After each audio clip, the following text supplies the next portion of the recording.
Oi pessoal, eu sou Wilson Castro da Igreja Chuva Serôdia de Porto Alegre e hoje nós vamos estar refletindo sobre o tema Voltando ao Temor do Senhor. E o texto que nós vamos utilizar como texto-chave é Romanos 11, capítulo 22. Considerai, pois, a bondade e a severidade de Deus. Para com os que caíram, severidade, mas para contigo a bondade de Deus. Se nela permaneceres, de outra sorte também tu serás cortado.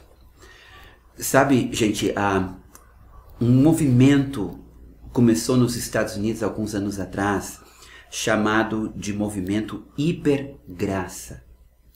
E o problema desse movimento é que eles ensinam que Deus não julga, que Deus não condena, que Deus não disciplina. Que a graça cobre tudo, pecados do passado e pecados que ainda serão cometidos no futuro. Com isso, nós temos uma geração de convertidos que estão perdendo o temor do Senhor. E aos pouquinhos o pecado está começando a entrar na igreja. Em lugar da teologia pura do Evangelho, nós temos hoje a terapia motivacional vindo dos nossos púlpitos e a busca pela prosperidade. E isso não está certo. Se tem falado muito no amor de Deus, está certo, porque Deus é amor. Acontece que o verdadeiro amor é um amor que também disciplina. Então nós precisamos equilibrar a nossa teologia a respeito do amor de Deus. De fato, Deus é amor, Ele nos ama. Mas porque Ele nos ama, Ele também nos disciplina. E eu vou dizer mais, o amor por si só não tem força suficiente para deter os nossos impulsos carnais. Eu vou dar um exemplo. Uma criancinha, ela ama os seus pais. Eu nunca vi uma criancinha que não amasse os seus pais. No entanto, a criança sempre está pronta para se rebelar contra os pais. Sempre está pronta para desobedecer os seus pais. Logo, o pai que não disciplina a criança vai ter muitos problemas em meio a muito amor. Por isso que a Bíblia fala que os pais devem usar, está em Provérbios, em diversos versículos de Provérbios, que o pai deve usar a vara no filho por amor ao filho, para que ele não seja destruído, para que ele não vá para o inferno. Então veja bem, como o amor maduro, o amor verdadeiro, ele inclui também a severidade. Existe o lado da bondade, mas existe o lado da severidade também. Agora, quando nós falamos em temor, eu não estou falando de medo. Eu estou falando de respeito. Nós que somos cidadãos, que obedecemos às leis, nós não temos medo do policial, mas nós temos respeito.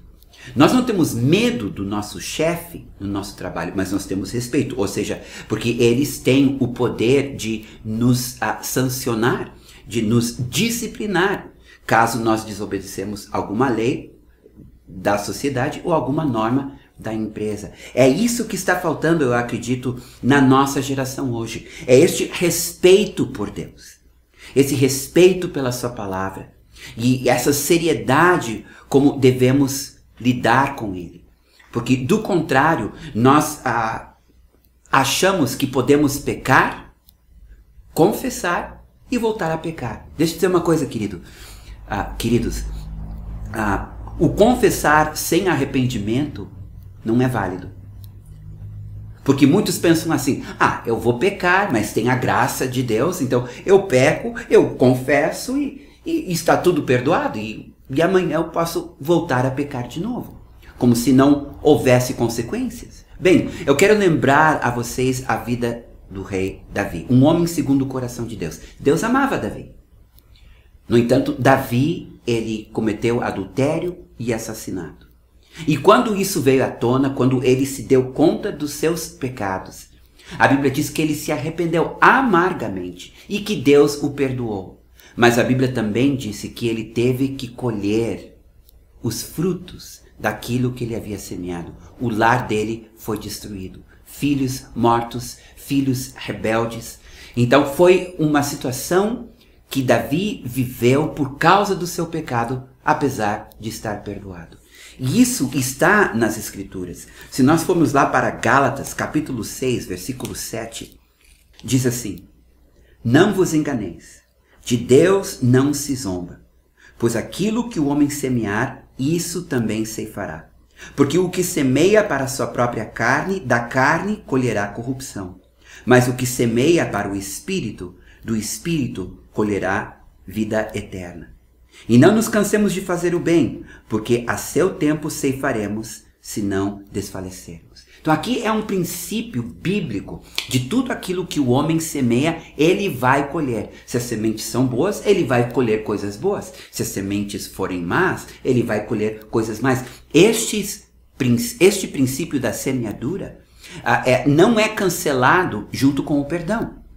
Então, se tu engravida uma moça que tu estás namorando, o Senhor vai te perdoar se tu te arrepender verdadeiramente e confessar teu pecado. Mas agora tem uma criança que surgiu desse relacionamento. Aí tu vai escolher. Não tem como reverter esta situação.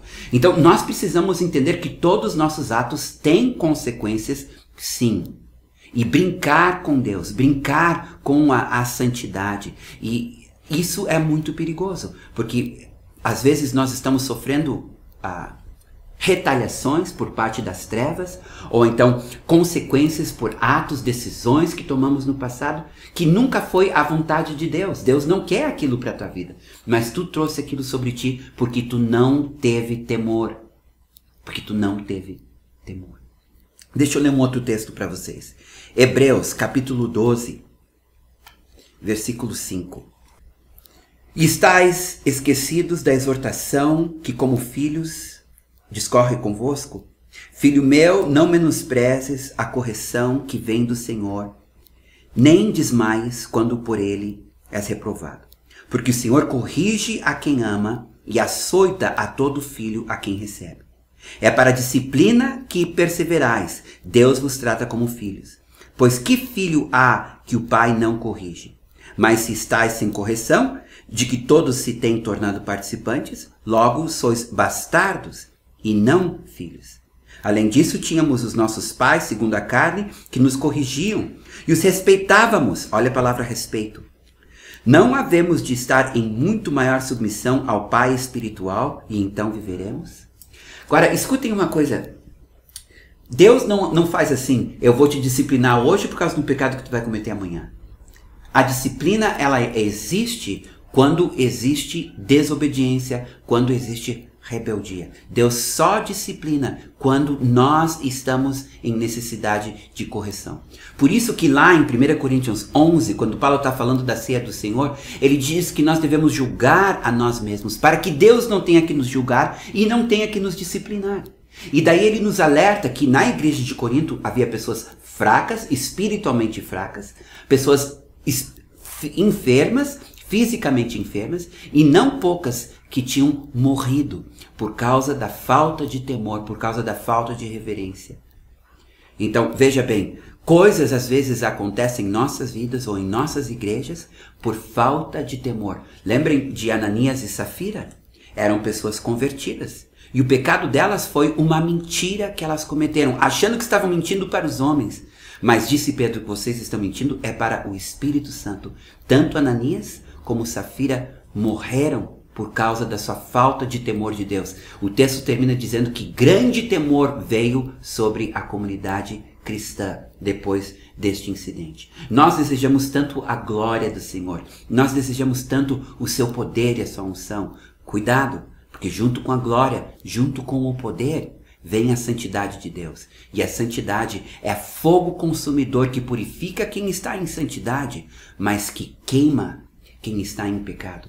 Então nós precisamos voltar. Nós precisamos voltar para a prática da santidade por causa do temor de Deus. Sim, Paulo disse, o amor me constrange. O amor, ele tem essa capacidade. Quando nós amamos o Senhor, queremos agradá-lo. Mas só o amor não é suficiente. Precisamos respeitá-lo e saber que como Pai, ele irá nos disciplinar se nós estamos em pecado.